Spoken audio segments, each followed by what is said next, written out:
Sir.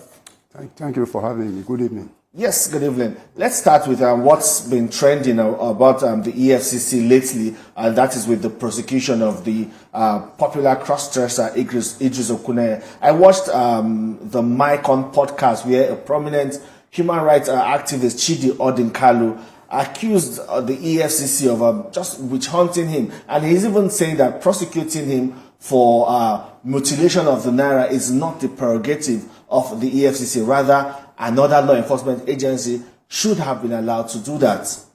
Well, thank you for that question.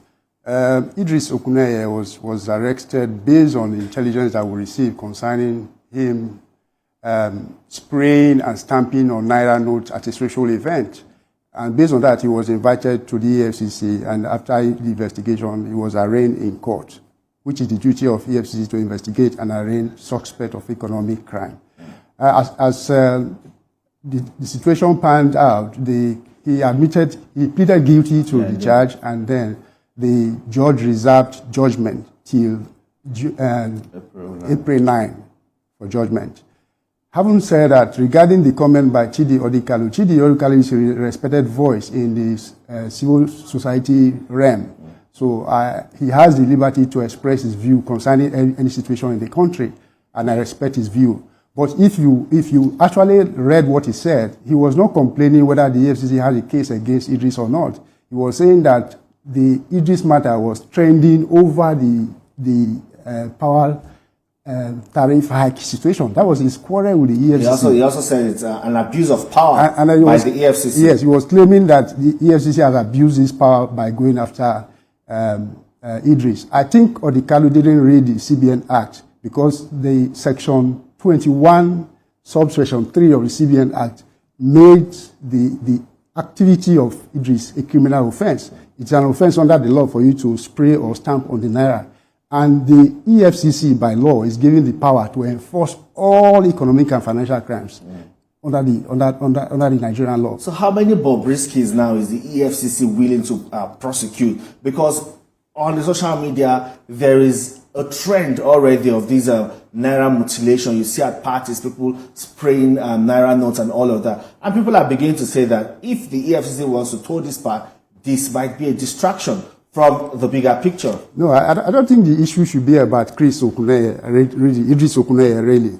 What the EFCC has done basically is to send a force, because every Nigerian should be worried about the way we treat our currency, the way we spray currency, the way we stamp on Naira. I don't think there's any other country around the world that treats its currency like that.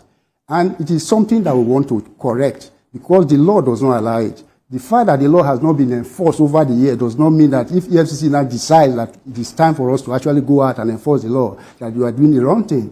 From the reception I've seen, all the commentaries that I've read on the social media and even the mainstream media, I think 80% of those comments support what the EFCC has done, because all of us believe that something should be done about the way we treat the currency, the Naira. And before Bobrisky matter, I think there was another Nollywood actress that was also arraigned and convicted.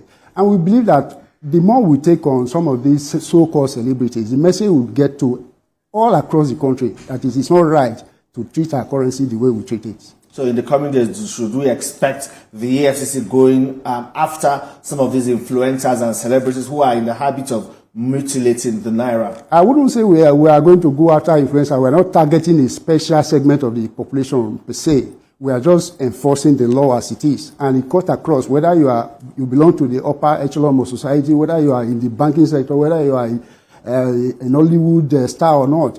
If you abuse the Naira, you commit offense, and if we have the evidence, to go after you, we will go after you. In fact, the Commission has set up a special task force across all our zonal commands and headquarters to deal with issue of abuse of Naira and forex malpractices, and they are making waves across. They are making arrests and sending people to court for prosecution.